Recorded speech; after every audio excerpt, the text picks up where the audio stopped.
Suddenly I wasn't doing it by myself anymore.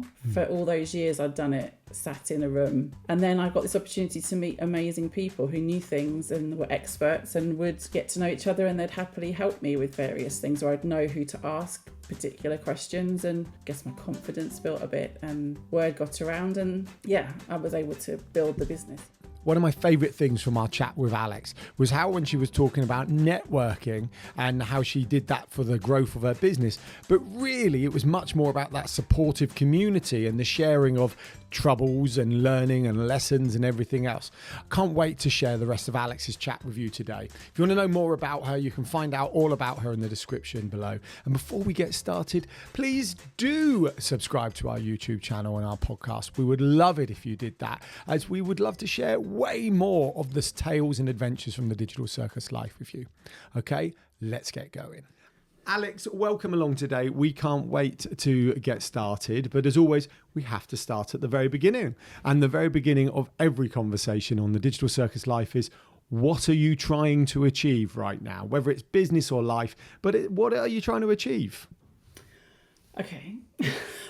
Well, I think I kind of want to answer this in two bits. Mm-hmm. So what I want to achieve for my clients is confidence and being able to project how brilliant they are through their branding, because there's so many business owners who are just fab, but they don't look as good as they are and they miss out on opportunities. So either because they don't have the confidence to go and get it, or because people dismiss them because they don't look as good as they are.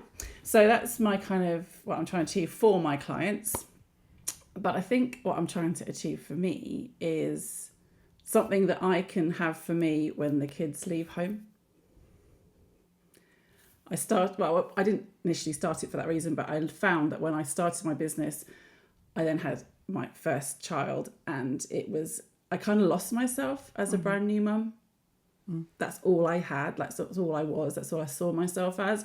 And when I started back to work, it was like my sanity. I could talk to people about things that wasn't just babies and sleeping and nappies, and it gave me something to do for me. I could use my brain differently. So I don't want to lose my identity when the kids leave home. So I wanted to do something that I can build up when they're gone a bit more.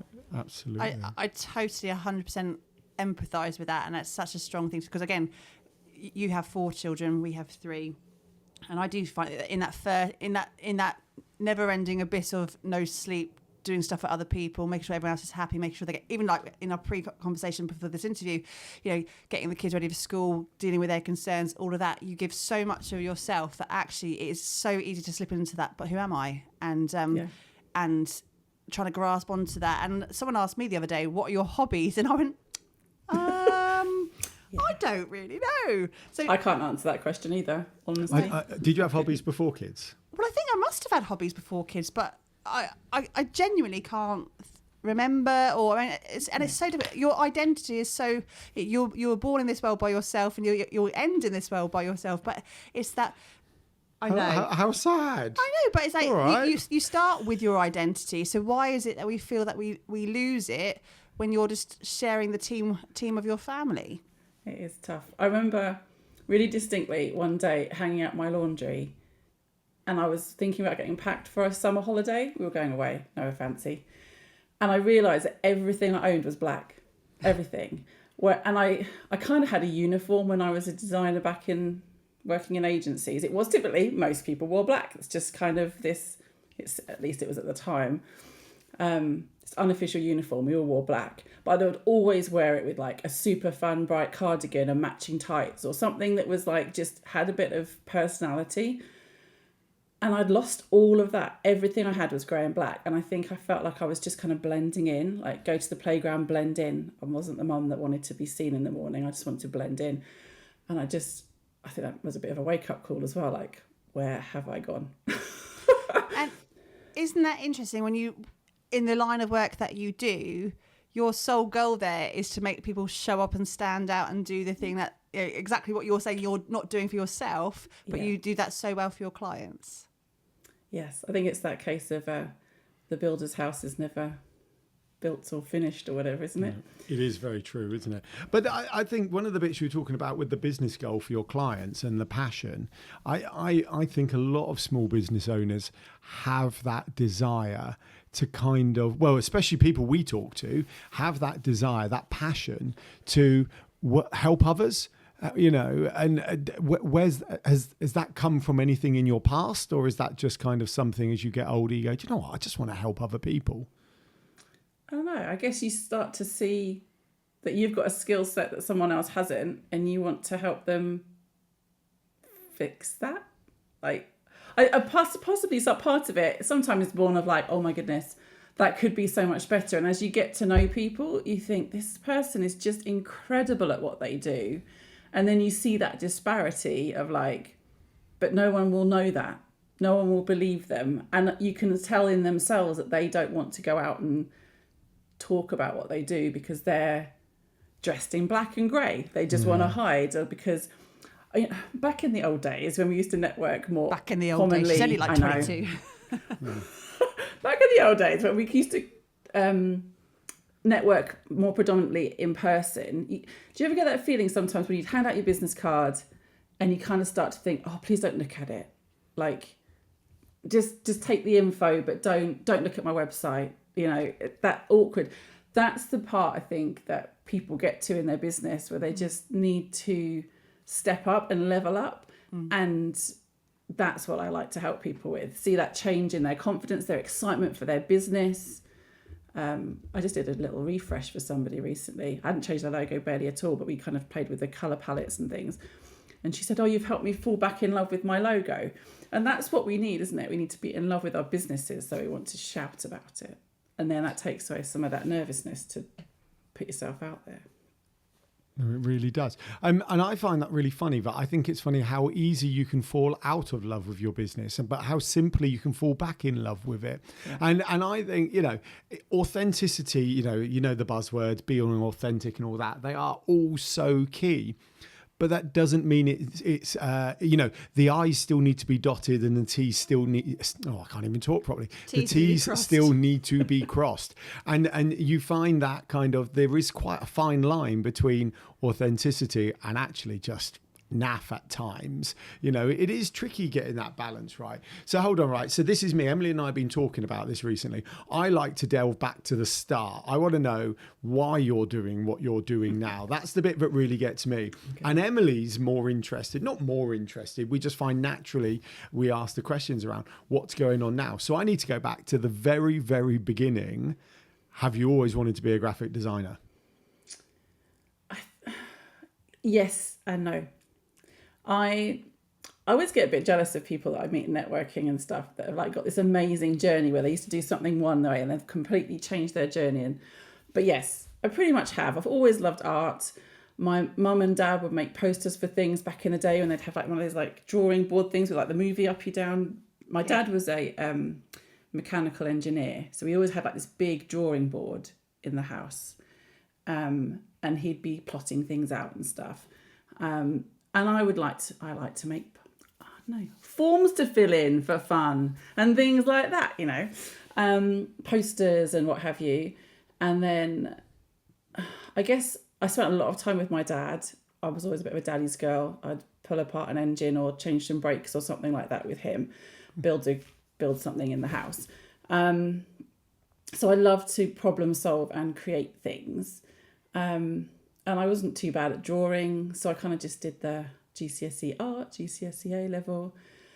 But I was wondering what kind of design I wanted to do. I wasn't sure I wanted to do engineering or if I wanted to do, something more technical. And I don't think I really knew what graphic design was particularly. But I started doing work experience, went and worked in the reprographics section at RAF Henlow, where my dad was working at the time. But, I'm of an age where there weren't computers and things. I was literally learning how to like cut out masks to lay up and like use an airbrush.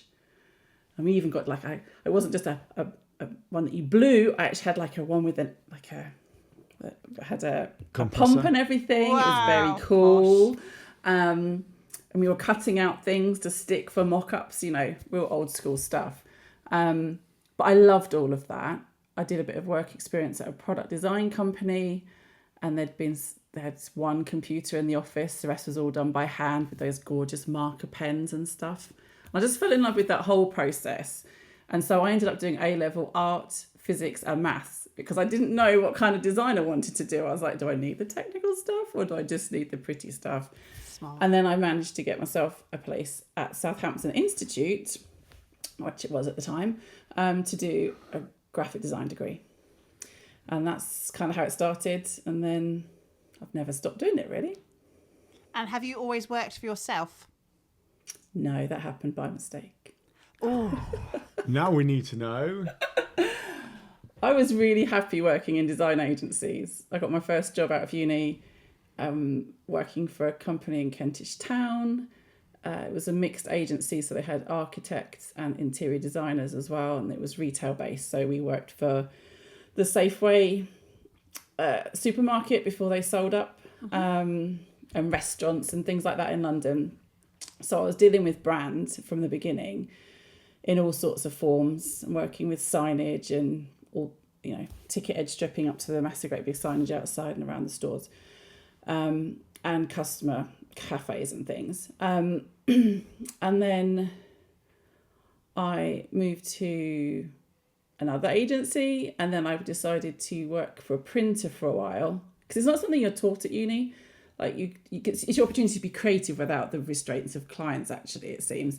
But none of the technical stuff. So I wanted to go and understand that better. So I worked for a printer, and sadly, my opportunity at the printer wasn't quite what they told me it was going to be. They wanted to, because it was just a cool, quick franchise. And so the owner wanted, that Cool Quick was starting to develop this concept of like beginning to end service. So rather than just taking your artwork or your Word doc that they'd have to fix before they printed it, they wanted to offer like a proper design service. So you come with your brief and we'll design it and print it. So they brought me on board supposedly to build this studio element. But I soon learned that the franchisee was not a printer or a designer, but he was a micromanager. oh, And I did not last very long there. He and his partner used me as a scapegoat one day, and for a project I wasn't even involved in. And so I just ended up in tears on the phone to my new husband at the time, going, "Oh my goodness!" And he was like, "Just leave."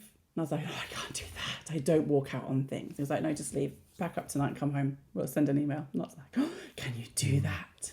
Anyway, he's always run his own businesses, so he was just like, "Come home, do the things people have been asking you to do." Because when people know you do something, they're like, "Oh, I've got this wedding invitation. Oh, I've got this, I've got that. My mate's starting a business. Did you do a logo?" And I wasn't doing the work because of working full time. And so I started doing the things. Always thought if it all goes horribly wrong, I'll just go and get another job. Another job? isn't that just a Absolutely. liberating feeling though as well, and something that people get so scared of doing because what is the worst that can happen? Exactly that. You go and get another job. You go and work in a supermarket. You go and whatever job you want to do to get the bills paid. But that's the worst case scenario. You're not going to be losing a limb if you go and do it by yourself. And that leap into the unknown is actually quite liberating. I do like it. Yeah. I mean, I was in a very privileged position, really, because it was just the two of us. My husband was working, and he was an IT contractor, so he wasn't doing too badly. And I was like, I don't have to make anything, really. I could just stay home. But it'd be nice if it would work. But it was ideal, really, because then we started our family, and it could just work around them. And I would pick and choose when I wanted to work around babies and childcare and stuff. And then probably I was introduced to networking when Oliver was about coming up to 1. And that's kind of how it started to grow. Because suddenly I wasn't doing it by myself anymore. For all those years I'd done it sat in a room with like the ever-evolving internet. And how do I know what all of this information is right? And then I got this opportunity to meet amazing people who knew things and were experts and would, get to know each other, and they'd happily help me with various things, or I'd know who to ask particular questions. And I guess my confidence built a bit, and word got around, and yeah, I was able to build the business on the back of that. As my youngest has been older, I've been able to put more time into my business. You've just done one of those things where I have about 15 things I want to mention, and because you've covered so much, all great stuff. Now, the first thing I'm going to mention is, can we just kind of round of applause to the glory days of IT contracting? I unfortunately missed them by about 5 to 10 years. But when I did go contracting, all of those other contractors who had been doing it for years had about 3 homes. So 10 out of 10 to those who weren't managed. that wealthy. No. But there was some absurd certainly aren't stuff. Yeah, I know. But it was like, I did okay for a few years of IT contracting, but not the glory days. What else was you going to say? Do you know what? It was the community part of networking, actually. I think it's massively, what word am I thinking of? Understated, understated, actually. Understated how important just that community feel is. That, and we see that with pretty much every solopreneur, freelancer we know who, let's be honest, sits at home by themselves. And we hear this in the kind of post-COVID work from home world of, it's boring sat at home by myself. Yeah. Small business owners, yes, we're still at home by ourselves, or the two of us, but actually always this community feel going on with networking. And then the access to the experts around us blows our mind. There's this thing about seeking skill and knowledge from the kind of top of the tree. But the reality is, you do not need to go that far to get that skill and knowledge and expertise that we as people, individuals and business owners need. It blows my mind, doesn't it? That's why I'm always subscribing to other people's newsletters, because I want to learn it all. And then I'll go, no, I've got to remove some of these. It's too much for my brain to take I on fall board. into that trap as well. It was just, I think it was the right time for me. I was terrified of going. I still hadn't really gone back to work after having Oliver. I'd had postnatal depression. He was still super clingy, and I was like, oh my gosh, I'm not sure I could do this. What the heck would I say I've done? I've literally done nothing for like almost a year. But again, much like when I started back doing my own thing after having my first boy,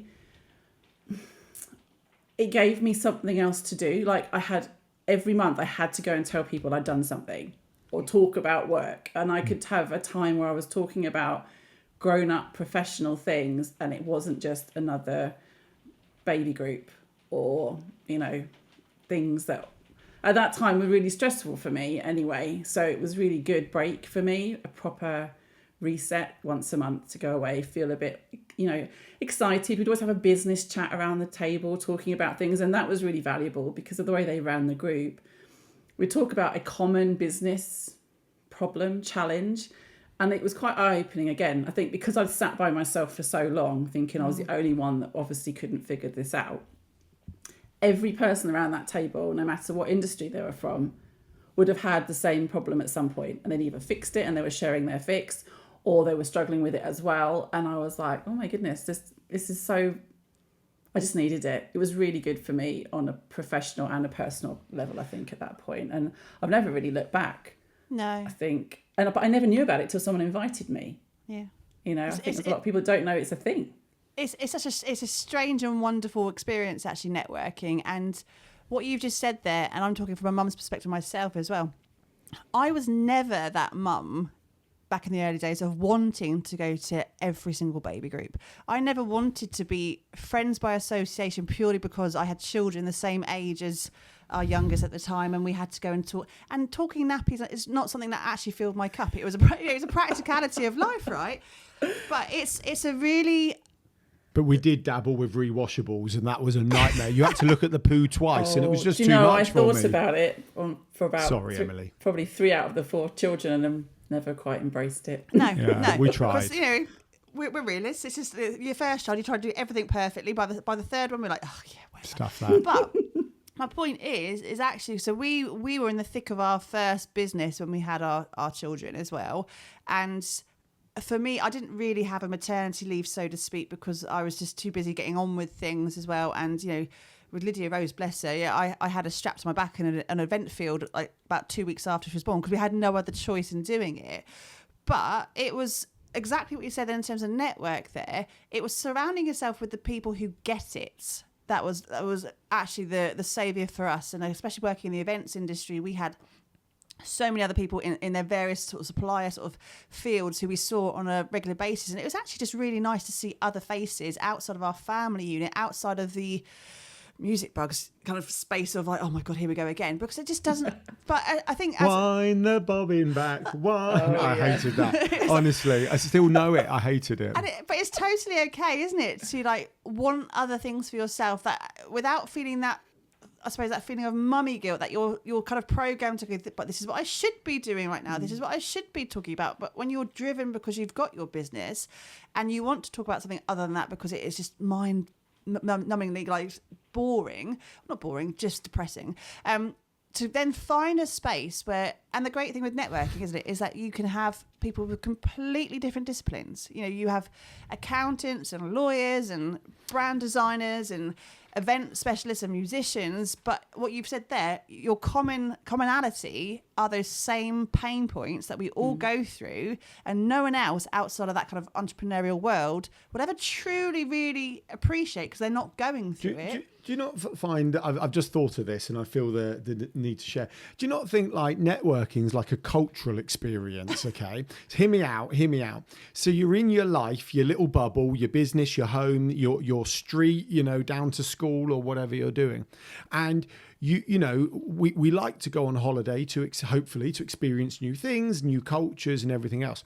When you go networking, and it's more the community part rather than the networking part for me, because networking still got that kind of wearing a suit in the 80s breakfast meeting feel about it. When the reality is, we've got our own community. There's 1,000 communities all growing and building, and it really is more about that. But you don't know who's going to be there. So really, it's a cultural experience, all kind of combined by this one thing. And I think, you're nodding, am I selling it? My thought process? Keep going. And well, I've kind of lost it now. So yeah, my point being is that actually it's better for you life's better when you experience new cultures and bring them into your own. So, and the community element of small business life is very much like that. You're learning from all these different cultures and industries, cross industry as well, which we're massive on, aren't we? Learning from others. So I think I was just basically saying I quite like it. Okay. In a long-winded Alan way. Emily, back to you and some proper questions. You can do. I can't join in the mummy stuff. We all know this. Men are not allowed to join in mummy conversations. I completely 100% disagree on that fact, because I whatever. No, I think fathers have exactly the same opportunity to have those feelings as well, especially because, let's face it, Alan, we've been working together in it. You were inside this household when we had newborns. You weren't a father who was... Are you saying they're mine? No. Don't know where this is going. Yeah, let's go back to Alex. Emily. Running a business from the same household where you're in it, and then you're dealing with nappies and naps and trying to field inquiries and all that. You were still feeling those feelings. Yeah, that's true. But anyway, Alex. So yes, back to Alex. Has that got easier? So you've had 4 children. And with your first, obviously, you've clearly explained how you're feeling there and how networking was a good release for you to kind of be in the space with other people who get it. You've had subsequent pregnancies. Has that become easier with time, kind of stopping and starting and refinding where you're at with the business? Or has it always been quite a challenge? And do you stop and start, or do you just plough through every time? With the babies? With the business? Sorry, do you keep going with the business, or have you stopped and started it for each child? As a kind of extra question. I've never really taken an official maternity leave, because I do. If the baby allowed and things were going well, I would probably pick up some work. If somebody said, "Are you around? Can you do this?" and I would fit it around nap times or play group times and things like that as they were getting older. But there's been a pause, shall we say, but not like a definite break. So like very newborn stage, I'd have just not done anything. But as life continued and I got back into the swing of things, my biggest break was probably the last one, because of the postnatal depression. Yeah. I just wasn't functioning very well. And I had no real desire to go back to work. I didn't have any jobs coming up. There's always one I do for my very first client. I still have every year. I do their annual review. and that's always a September job. So I knew that was coming up, but he was an October baby, so that gave me a whole year to get back into the swing of things. So yeah, it's kind of ebbed and flowed, but it's never been like I've completely stopped. In fact, my biggest break was during lockdown, because I could not do everything, and I had to admit that I could not do everything. And as much as I wanted to not do the kids and the homeschooling and work, I had to give up the work bit and focus on the kids and the homeschooling, because I couldn't escape them. We were all stuck in the house, and I literally couldn't do everything. So I just had to, I got COVID at the beginning too, so I was on the back foot from the start. So I just finished the work I had to do, and then just shut the doors until they were opened, the schools again. How did that feel? Because I'm picking up now. Let's be honest, we don't know you really, really well. I think that's fair to say. But I am picking up that you're a bit of a doer. You know, you like to be doing something. Is that fair? Oh, yeah. So never ending to do this. Well, that's very different to wanting to do, having to do, and wanting to. I'm always busy. I like to keep myself. So how did it feel closing the business for that period of time? Or was it okay because it was just I think I was just genuinely so beyond. I look back now and I probably just was in survival mode at the time. It was probably what was needed. I think if I'd tried to do everything, I'd have just broken somehow. I'm sure I probably had some form of mental breakdown if I look over it now. But I just remember standing in the hallway one day, and I think about 4 people were all saying my name at the same time. And I knew I had to write an email, and I was just like, oh. And I think that was the point. I was like, okay, something has to change. Yeah. And it was just, the business was the logical option. Like I said, I probably would have quite liked to carry on working and hide in an office for the day and not dealt with anybody. But I was employed by myself, and my husband was employed by an employer who was not going to allow him just to nick off and look after the kids. So came down to me. I was the only one with the flexibility, and the youngest wasn't even in full-time school then, and then I had up to year 8 or 9 or something like that. So it was a big stretch of resources of my brain. She's so calm. I couldn't do anymore. And can I explore this a bit more? I've got a couple of other questions. Is that all right? Of this kind of specific part. If you don't want to answer, it's fine. So I think I get it was all too much. I'm using that as a polite phrase. It was all too much and something had to go. And, you said you heard everyone kind of saying your name and you had to write an email.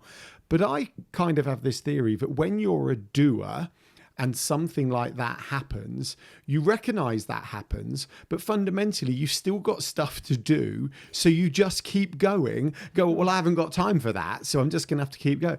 And I kind of feel my question is, do you think it will come back, or do you think just the kind of process of who you are and, no time for that, got to keep going, got to keep doing, is enough to deal with those situations? I think my doing eventually gets me through it. And actually, when I had the postnatal depression, I did some, I don't even know what it's called now, some kind of therapy. Has an acronym and I don't remember what it is. But they taught me effectively how I live my life, but I had to reprogram my brain. I realise now Oliver had silent reflux, and for 6 months I had to sit with him upright. I slept with him on my chest upright. I could never put him down. I had to carry him in a holder to school and back, because every time I put him on his back he would just shriek.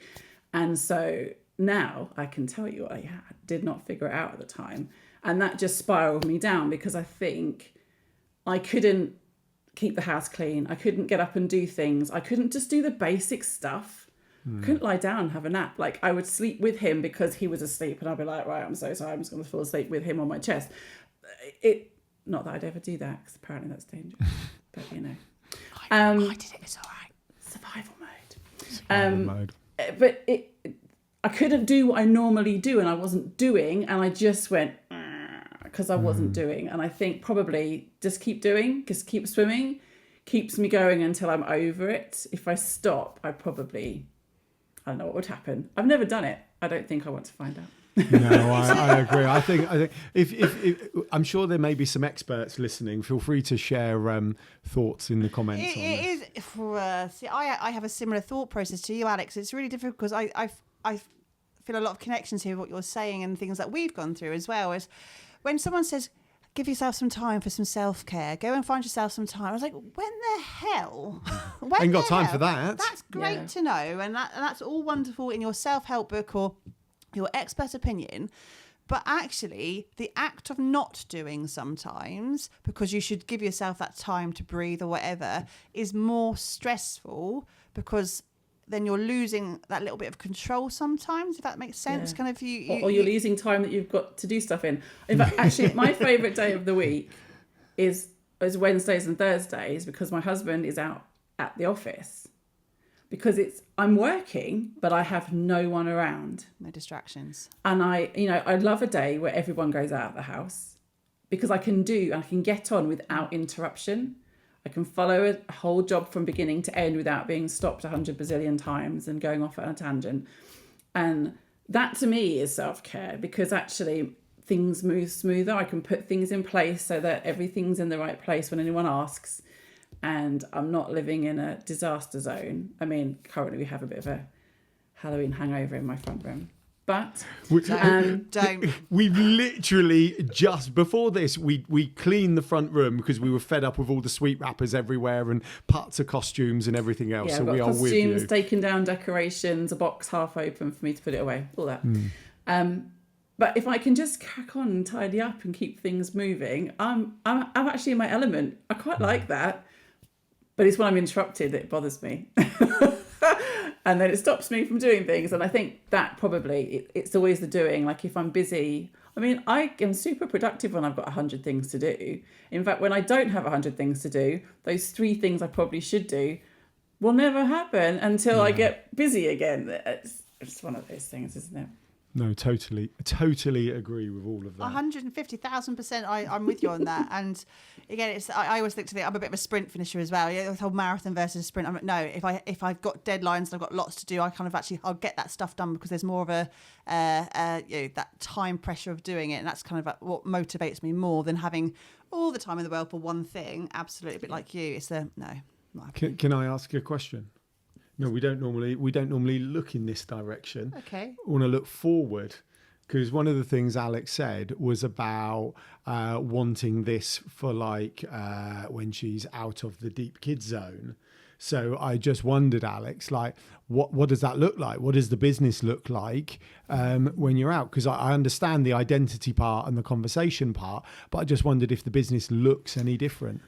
I don't know. I'm and ah about this a lot, actually. Like, I don't have a big vision. I'm not here to take over the world. I've always done it. I've always done it just to keep me occupied and have that other, I guess, somewhere to do what I like to do the most. If I didn't get paid for it, I'd probably still do it for various people or I'd find some way of using that outlet. I play around with the idea sometimes of because I like the client side of things a lot, and the designing part takes a lot of time, and I love it, but it's also a lot of, I'm limited by what I can do because it takes me for everything. It's not just like I can have a call with somebody and then move on. I have to have the call and then do the work. And so probably in an ideal situation, if I was ever brave enough, I would be quite tempted to take on the strategy and the client side, myself, and have a little team, however that team would be set up, I don't know, that are the doers, that are doing the design work, that I can kind of art direct and present. So there's more, I get to do more stuff with clients, more projects come in, but there's someone else doing it, and I'm not limited anymore by Love that. literally amount of time. I mean, I possibly would have more time. I don't know. With no children in the house. But equally, I don't know. Maybe that amazing self-care world would open up to me and I'd No. So, might if we decorate the house consistently to keep me occupied. Come over to ours, do ours as well. While you're there. Love a spot of DIY. Oh, well, we had this conversation recently, didn't we? Yeah. Like people who do DIY because they like it. Are there people who like it? Do you like it? I love DIY. Oh, Alex, just when you think you know someone. I know. I could think of Again, I nothing think it's else. just me creatively doing, wallpapering a wall or making something look a bit different. Yeah. So that's different. So I'm the same. Like, I don't like maintenance, but I'm okay with making things Oh, yeah. better. So like we had a Land Rover Discovery years and years ago that used to break down once a week, and it got monotonous having to maintain it. Whereas this car, I should have not used cars, should I? Use something else. Whereas kind of having a car and making it better, absolutely love that. But I like DIY in my head is like maintaining rather than making better. No, I like So, the fun stuff. yeah. I keep looking at above our television thinking, I need to put a couple of shelves up there. So that's probably my next job. I get that. I love that. Good. I like upcycling stuff and like that kind of stuff. We have a very short project where there's like one thing, but the idea of doing the whole room stuff and redecorating and pottery, no. I think it comes from my dad. I've always done that kind of thing with my dad. He's of the generation where you do it yourself, right? You don't get someone in, you do it yourself. And so he taught me all those skills, and I kind of like doing it. So Fair enough. Right. In that case, let's bookend this entire conversation. Thank you so much for your time with our last question, which is, so if you could go back to your younger self and say something, She eye rolled. I know, arm round the I don't know the shoulder. answer to this question. Oh, okay. Well, in that case, I'll stop the spiel. What's your answer? Oh, I don't know what the answer is. I've seen this bit on the other videos and thought, don't know what I'd say.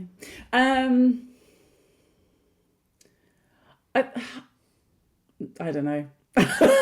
Don't have 4 children. Just kidding. I don't mean that. There is a mix I in would answers. never change that, really. There's some of the answers are a bit more practical. Like I can't remember who said what now. Like invest, get a couple of rental properties when you're young. I should have bought a house a long time ago. We never bought a house. We still rent. I don't know how we're ever going to afford a house, ever.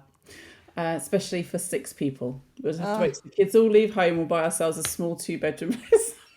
They can all visit one at a time. But yeah, possibly buy the property when it was, quarter of the price. I don't know. I guess probably just, and it's something I'm still learning now, is just trust myself. Like I am good at what I do. I don't believe that all the time. It takes other people to tell me that, and then I half believe them. But I think if I could develop that skill earlier, that would have been helpful. That's a perfect answer to end this interview. Is. Thank you so much for your time today. It's been amazing chatting. And we'll Thanks see very much. It's been lovely to be here. Yeah. We'll see you next time on the Digital Circus Life.